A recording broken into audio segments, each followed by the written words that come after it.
Sarah Cissé, comme elle l'a si bien annoncé, nous avons le plaisir de recevoir Seydi Gassama.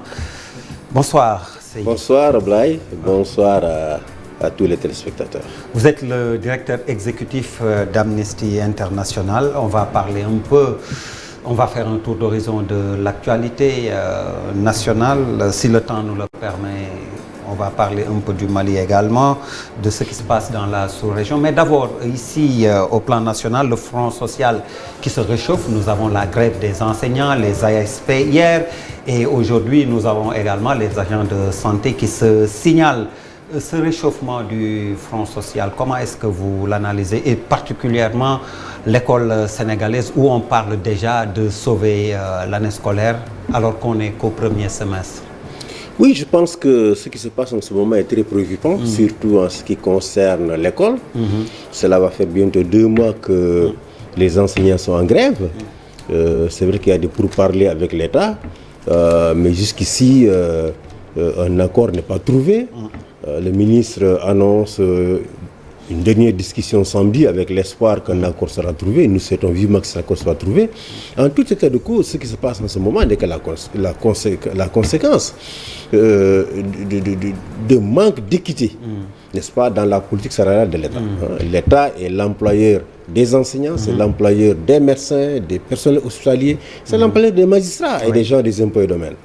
Alors, quand vous êtes un employeur, vous devez, en matière de rémunération de vos employés, avoir une politique d'équité. Malheureusement, depuis des années, les enseignants dénoncent ce manque d'équité. Ce n'est pas seulement les enseignants, même les médecins dénoncent ce manque d'équité dans la politique de rémunération de la fonction publique. Et l'État, malheureusement, n'a pas fait, évidemment, les avancées qui devaient être faites.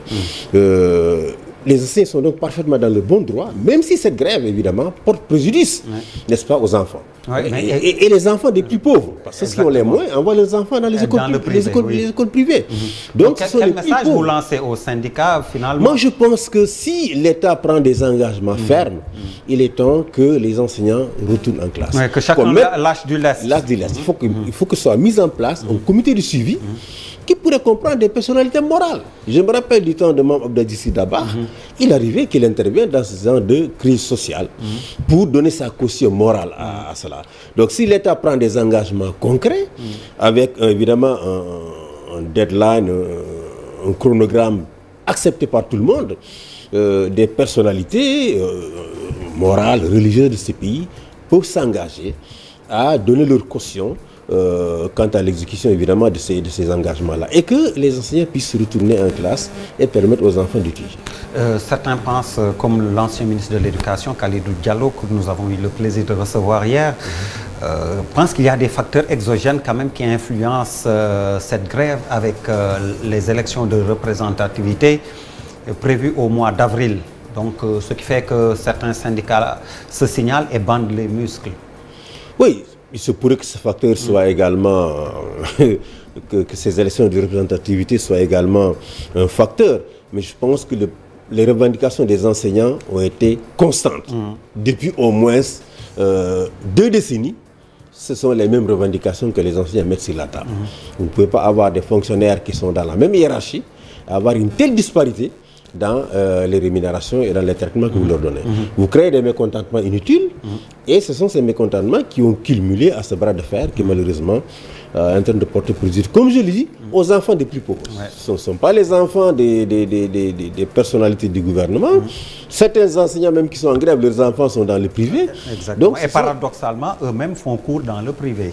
Oui. Pour certains en tout cas, pas tous. Si la loi le permet, ils peuvent le faire. C'est comme les médecins. Vous allez dans tous les hôpitaux du Sénégal, les professeurs d'université. Vous avez proposé votre médiation pour... Nous n'avons pas proposé de médiation parce que nous estimons qu'il y a des gens beaucoup plus habilités à le faire. On ne peut pas être partout. Je crois qu'il y a des structures comme le COSIDEP, qui est de la société civile, qui fait un bon travail pour rapprocher les positions. Il y a également de bonnes volontés, les centres de parents d'élèves. Ce sont des structures de la société civile. On ne va pas entrer en concurrence avec elles, mais nous soutenons tous les efforts qui sont en train d'être faits pour amener les 2 parties à trouver un accord. Alors on passe au chapitre politique qui intéresse beaucoup. On attend la nomination d'un Premier ministre depuis 2 mois maintenant. L'Assemblée avait validé l'option du retour d'un Premier ministre depuis le 10 décembre. Alors, pour vous, est-ce que le chef de l'État est en porte-à-faux avec la légalité? Alors, je dois d'abord dire qu'il n'aurait jamais dû supprimer ce poste de Premier ministre. Parce que le Sénégal, c'est quand même un État avec beaucoup de responsabilités sur la scène internationale. Au-delà de la présidence de l'Union africaine, l'État du Sénégal avait déjà beaucoup de responsabilités au niveau international. Et le président, c'est vraiment la diplomatie, c'est son domaine réservé. Hein, c'est le diplomate en chef du pays. Donc, si le Sénégal veut continuer à jouer ce rôle, si tous les chantiers que lui-même a ouverts doivent être coordonnés, il lui faut un Premier ministre. Nous l'avons constaté, même dans le cadre de notre travail. À l'époque où il y avait un Premier ministre au Sénégal, lorsque vous écriviez au gouvernement, en très peu de temps, c'est un des conseils du Premier ministre qui vous appelle pour discuter avec vous, essayer de trouver des solutions. On a comme un goulot d'étranglement qui s'est créé à cause de la suppression du poste de Premier ministre, qui a été rétabli depuis le 10 décembre. Et je crois que dès l'instant où ce poste existe dans la Constitution, il faut nommer justement le titulaire de ce poste-là et lui permettre de travailler. Et pour vous, pourquoi ça tarde? Moi, je pense que peut-être qu'il attend, il attend le bon moment. Ou alors, je crois que sincèrement, il attendait de voir la configuration qui allait sortir de ces élections locales. Et je crois qu'aujourd'hui, les choses semblent assez claires. Il doit prendre des initiatives pour essayer de sauver son camp avant les prochaines législatives. Je crois qu'il va... Pour vous, ce sera un gouvernement politique alors, puisque vous parlez de la perspective des législatives. Mais clairement, le gouvernement qui va être nommé aura une mission politique. Faire en sorte que évidemment, les préoccupations des Sénégalais soient satisfaites, qu'il y ait des résultats rapides. Parce que les élections ont lieu au mois de juillet. Si le président perd sa majorité à l'Assemblée nationale, il va avoir une cohabitation au Sénégal et donc une période d'instabilité parce qu'il aura tout ce pouvoir de dissoudre l'Assemblée. Et donc on va entrer dans une période d'instabilité. Donc le profil est déterminant. Oui. Vous n'attendez donc pas un technocrate à la tête de la primature? Vous savez, on se focalise trop sur les technocrates. Les hommes politiques, c'est également des techniciens. Tous ces ministres qui sont maires... Issus de grandes écoles. De grandes écoles, ce sont des techniciens. Si on peut avoir à la fois quelqu'un qui est un politicien et technocrate, il fait l'affaire du président parce qu'un président... Donc, là, vous dressez déjà un profil. Hein? Oui, moi je pense que la charge du Premier ministre, c'est une charge politique d'abord. Il met en œuvre la politique de la nation. Et dans le contexte que nous sommes aujourd'hui, où le président a besoin... Après, la débâcle qu'on a vu dans les grandes villes, parce que quand même perdre Dakar, perdre Kaolack, perdre Thiès, perdre Ziguinchor, même si on garde la majorité sur l'ensemble, c'est quand même assez préoccupant. Oui, de devoir gouverner sans les grands centres. Absolument. Mais c'est ce qu'ils ont fait quand même depuis 2012. Oui, parce que justement, le fait de perdre ces communes n'a pas trop d'impact sur la marche de manœuvre du président. Par contre, perdre les législatives ou avoir une majorité étriquée à l'Assemblée nationale peut avoir un impact assez significatif sur... Vous vous attendez à un gouvernement d'ouverture, à l'opposition, à la société civile? Moi, je pense qu'il faut qu'il nomme les hommes qu'il faut à la place qu'il faut. On n'a pas besoin d'un gouvernement d'union nationale tout le temps, on n'en a pas besoin. Il n'a qu'à nommer les hommes qu'il faut. Peut-être pas d'union nationale, mais d'ouverture. Oui, il peut évidemment s'ouvrir. On est quand même en politique. Il peut s'ouvrir pour augmenter on a déjà vu Bamba Fall pour élargir sa majorité. Voilà. Bamba Fall, on ne sait pas, vous savez, les ministres conseillers, c'est une catégorie spéciale sénégalaise. On ne sait pas tellement combien il y en a de ministres conseillers aujourd'hui à la présidence de la République. Mais on peut lire cela pour élargir sa majorité. Un signal. Absolument, élargir sa majorité et je crois qu'il va le faire. Alors, pour rester toujours dans le même sillage, mais en Casamance cette fois-ci, quelle politique appliquer pour ne plus connaître, comme par exemple cette histoire de prise d'otage, même s'il faut le rappeler, ce sont des soldats sénégalais, 7 soldats sénégalais qui avaient été pris dans le cadre de la mission ECOMIG. Je dois dire d'abord que chaque fois à la frontière avec la Gambie, chaque fois que je parle de cette crise, c'est une crise douloureuse pour tous les Sénégalais. C'est une crise qui dure depuis 1982. Aujourd'hui, on ne peut pas nier la volonté de l'État du Sénégal de trouver une solution à cette crise. Il y a une volonté de trouver une solution à la crise. Dans certains groupes de MFDC également, il y a une volonté de trouver une solution à la crise. Salif Sadio lui-même, je pense qu'il a la volonté parce qu'il négocie avec l'État du Sénégal à travers Santis Diop. Tout en réitérant ses positions irrédentistes. Absolument, ouais. Absolument. Et donc, je crois que dans tout état de cause, l'État du Sénégal n'a pas intérêt à négocier avec un MFDC fort. Il a besoin de négocier avec un MFDC affaibli. Et aujourd'hui, le temps joue contre le MFDC. L'État le sait. Et je crois qu'ils vont continuer à négocier sans se presser, en sachant que le temps, n'est-ce pas, joue contre le MFDC. Pour revenir à la question du trafic du bois qui est à l'origine de l'accrochage et de cette prise d'otage, je dois dire simplement que la stratégie de l'État pour lutter contre le trafic de bois, n'est-ce pas, doit encore être renforcée.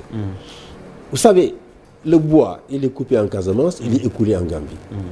Il faut que l'État du Sénégal soit absolument clair avec l'État gambien. On ne peut pas permettre qu'il y ait des scieries ou des étrangers établis en Gambie qui achètent un bois qui clairement est issu d'un trafic. Ça, il faut être absolument ferme. Ça ne vaut même pas la peine d'envoyer des soldats pour chasser les coupeurs de bois. Fermer l'État gambien, c'est un pays souverain. Il faut que les gens qui s'établissent dans son territoire, s'ils veulent acheter du bois sénégalais, il faut que ce soit un bois exporté en Gambie par l'État du Sénégal. Donc il faut arriver à un système de certification du bois qui entre en Gambie, de sorte que lorsque ce bois n'est pas certifié par les eaux et forêts, qu'il ne puisse pas être acheté en Gambie. Je pense que cela, nous pouvons le faire si nous acceptons de discuter fermement avec l'État gambien autour de cette question du bois-là. Et qui est une des questions parmi tant d'autres, n'est-ce pas, qui aujourd'hui alimente le conflit en Casamance. Mais ce sera compliqué dans une zone où, justement, c'est une zone de conflit avec le front nord du MFDC, même si c'est un front affaibli, mais qui était très proche de la base affective de l'ancien président Yaya Jammeh et qui, on le sait, était un allié de ces rebelles du MFDC. Oui, vous savez, militairement, si l'État du Sénégal veut, il peut démanteler ses bases très rapidement. Ils ont aujourd'hui... Donc c'est une volonté politique. Pour vous, c'est pas un problème militaire. Je pense que c'est une volonté de ne pas régler la question militairement. Et ça, on ne peut pas reprocher à l'État de vouloir régler la question par la négociation. C'est peut-être la meilleure solution, parce que lorsque vous réglez la question par la négociation, vous pouvez mettre en place des programmes de désarmement, de démobilisation, de désarmement et des programmes de réintégration. Donc, il faut continuer, parallèlement aux projets de développement qui sont mis en place, continuer à négocier avec tout ce qu'ils veulent négocier au sein des MFDC. Et les autres vont arriver. Je pense que c'est un acte à la limite de bravoure que Salif Sadio a commis. Mais tout le monde sait qu'aujourd'hui, militairement, l'État du Sénégal... Une bravade plus que de la bravoure. Absolument, mais tout le monde sait qu'aujourd'hui, militairement, l'État du Sénégal, s'il veut régler cette question par la force, ils peuvent la régler très rapidement. Effectivement. Alors, on va parler de la criminalisation de l'homosexualité avec un débat plus que jamais vif dans la société sénégalaise et un peu même dans le landerneau politique. Est-ce que vous êtes en phase avec le projet qui avait été proposé à l'Assemblée nationale pour cette criminalisation? Non, mais pas du tout. Je pense que je l'ai déjà dit moi-même plusieurs fois. Pourquoi? Parce que d'abord, l'État du Sénégal est critiqué au niveau international pour des lois extrêmement sévères qui existent déjà dans le code pénal et qui, vous trouvez que la loi est déjà assez sévère? Ce sont des lois extrêmement sévères. C'est des lois qui datent de l'époque coloniale qu'on a maintenues, qui sont des lois très sévères. Vous pouvez aujourd'hui, si vous commettez des actes contre nature, aller en prison jusqu'à 5 ans. Toutes ces personnes qui pensent que c'est des peines légères, si on les envoie en prison pour 5 ans, ils vont tous dire quelque temps après, j'ai le diabète, j'ai ceci et cela, je demande liberté provisoire. Écoutez, 5 ans de prison, c'est une peine extrêmement sévère. En plus de ça, le président a quand même plusieurs fois dit le Sénégal n'est pas prêt à dépénaliser. Il a dit devant Barack Obama, il a dit devant le Premier ministre canadien, c'est extrêmement clair. Ce qui est malheureux, c'est que cette question a été instrumentalisée. D'un côté, vous avez les gens du pouvoir qui l'instrumentalisent pour discréditer les ONG chaque fois qu'on les critique sur les questions de liberté. De l'autre côté, vous avez ces opposants qui l'ont instrumentalisé pour l'affaiblir. Depuis 2012, rappelez-vous, entre les deux tours, le débat de l'homosexualité s'est posé. Donc pour vous, à chaque fois qu'il y a des joutes... Oui, mais certaines des personnes qui demandent aujourd'hui de criminaliser, en 2012 déjà, on fait le tour pour dire au Khalif, on va faire tomber Abdoulaye Wade parce qu'il refuse de décriminaliser l'homosexualité. Donc, depuis 2012, on a continué, on a instrumentalisé en 2012. Ça n'a pas empêché le président Macky Sall d'être élu. En 2016, c'était la même chose au référendum, il a gagné. Donc, il faut que ceux qui instrumentalisent cette question comprennent qu'elle n'est pas porteuse sur le plan politique. En tout cas, moi j'estime que les sanctions qui existent sont déjà trop sévères. Le pays est déjà trop critiqué à ce sujet-là. Et dans tous les cas, comme je dis, c'est une question hautement politique. Elle fait l'objet d'une instrumentalisation. Ceux qui font campagne autour de cette question, leur objectif va au-delà de la question de l'homosexualité. Comme ils savent simplement que l'homosexualité est une question agrégatrice de tension, de nervosité. Tous les Sénégalais, en tout cas dans l'écran, sont unis contre cette question. On l'utilise. Mais souvenez-vous, en 2019 déjà, Sam Dikoyi avait présenté aux candidats à l'élection présidentielle. Ils ont dit que, je crois, Idrissa Seck et Madi Kenya avaient répondu à l'époque, où ils visaient le code pénal, le code de la famille. Ils demandaient à ce que plus de 110 articles du code de la famille soient revus parce que ces articles seraient contraires justement au Coran et à la Sunna. Ils demandent à créer une chambre à l'Assemblée où ils auraient le pouvoir d'examiner toutes les lois qui doivent être votées, de les censurer éventuellement. Ils demandent à saisir au CNRA pour examiner toutes les procédures. Pour vous, il y a une remise en cause de l'État laïque. Non, de la laïcité de l'État. Clairement, l'objectif, c'est de remettre en cause l'État laïque dans lequel nous sommes. Et cela, c'est le véritable enjeu. Donc, il faut qu'on le comprenne. Cette question d'homosexualité sert simplement à mobiliser, à leur permettre de dérouler leur agenda, qui est un agenda clair de remise en cause de la laïcité de l'État. Et dans cet agenda, il y a donc la marche du 20 février. Pour vous? Oui, il faut l'autoriser. Moi, je pense qu'il faut permettre aux citoyens de s'exprimer. Autant moi, j'exprime mon point de vue en disant que je suis contre leur initiative, autant ceux qui sont avec eux ont le droit de marcher et de dire qu'ils soutiennent, n'est-ce pas, leur démarche. Donc, je ne sais pas si l'État nous le permet. Je voudrais revenir un peu aux dernières élections qui ont eu lieu pour vraiment dénoncer la violation de la loi sur la parité qu'on a observée presque partout au Sénégal. Et surtout par des élus de la coalition au pouvoir. Je trouve que c'est déplorable. Cette loi, et n'est-ce pas, la jurisprudence de la Cour suprême au sujet de l'application de cette loi, n'est-ce pas, ne laisse aucune possibilité, aucun échappatoire pour que cette loi ne soit appliquée. De mémoire, vous pouvez citer des cas? Oui, mais si vous prenez par exemple à l'est du pays, le secrétaire d'État aux droits de l'homme a clairement violé la loi sur la parité à Kédougou. C'est la même chose à Saraya. Des recours n'ont pas été déposés. Oui, on m'a même dit qu'à Dakar, les HLM, à la commune des HLM, à Dieuppeul-Derklé chez toi, cette loi n'a pas été respectée. Est-ce que des recours ont été déposés par... Mais le nombre de communes où la loi a été violée est tellement important qu'aujourd'hui, il est impossible de déposer des recours partout. Parce qu'il faut des ressources.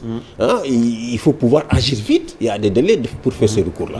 Donc, moi, je pense qu'il y a une mauvaise volonté du président de la République lui-même. C'est le président de la République lui-même qui n'a pas la volonté de faire appliquer cette loi. Parce qu'il aurait quand même pu donner des instructions aux préfets, qui sont les représentants de l'État, qui ont l'habitude de nous dire « force doit rester à la loi ». Ce sont ces préfets-là qui ont permis, qui ont installé en violation de la loi, n'est-ce pas, des bureaux municipaux qui ne respectaient pas la loi sur la parité. Et cela, il faut le dénoncer. Il faut le dénoncer. Mais je vous répète, où étaient ceux qui devaient être en face pour déposer les recours qu'il faut à temps? Les recours sont en train d'être déposés. Mais comme je dis, la tasse est colossale que matériellement, il sera impossible de déposer des recours partout. Donc, cette loi sera appliquée le jour où le président de la République décidera, n'est-ce pas, qu'elle doit être respectée. En ce moment, il donnera des instructions au préfet, au sous-préfet, pour leur dire n'installer aucun conseil municipal si la partie n'est pas. Il a le droit? Il a le droit. Il s'agit de faire appliquer la loi. Son rôle, président de la République, c'est de faire appliquer les lois de l'État du Sénégal. Voilà. Sidi Gassama, merci. C'est moi qui vous remercie. Merci à vous également, mesdames, messieurs, de nous avoir suivis. Excellente suite de programmes sur la TFM, la télévision Futur Média.